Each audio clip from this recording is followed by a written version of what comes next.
যে তুমি আমাকে বলতে তোমার সাথে এক রাত কথা না হলে তোমার ঘুম হতো না, তোমার সাথে কথা বলা বন্ধ করে দিলে তুমি খেতে পারতে না, ঘুমোতে পারতে না।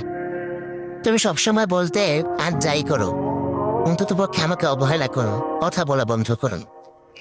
আজকে সেই তুমি কতদিন হয়ে গেল আমার সাথে কথা বলো, আমার সাথে যোগাযোগ নেই, যোগাযোগ করার মতো কোনো মাধ্যম তুমি রাখোনি, সবখান থেকে তুমি আমাকে ব্লক করে দিয়েছো। এখন মাঝে মধ্যে আমি ভাবি যে মানুষটা আমাকে বলতো যে আর যাই করো, কথা বলা বন্ধ করো না, সেই মানুষটা আজ আমার সাথে কতদিন, কত সপ্তাহ, কত মাস ধরে যোগাযোগ করছে।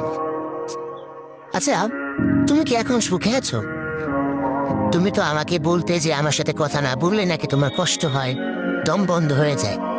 তাহলে তুমি কি এখন সুখে আছো? তোমার দিন, তোমার রাত কিভাবে কাটে, কিভাবে কাটে তোমার প্রতিটা সময়? আমার খুব জানতে ইচ্ছে করে, যে সুখের আশায় তুমি ছেড়ে গিয়েছিলে সেই সুখ কি তুমি পেয়েছো? পেতে পারো, কারণ পাখি গাছ বদলায় সুখের জন্যে। তুমি তো আমার পাখি ছিলে, তুমি গাছ বদলেছো সুখের জন্যে, হয়তো সেই সুখটা পেয়েছো। আমার মাঝে মধ্যে মনে হয় তোমার সেই সুখ চিরস্থায়ী হবে না, কিন্তু আমি খুব করে চাই, খুব করে চাই তোমার সেই সুখ চিরস্থায়ী হোক, তোমার সুখ কোনো দিন থেমে না যায়।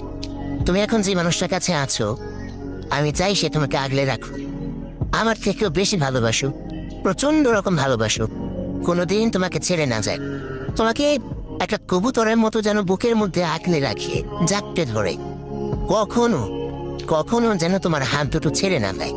কারণ কারণ তুমি ঘর বদলেছো, গাছ বদলেছো সুখের জন্যে।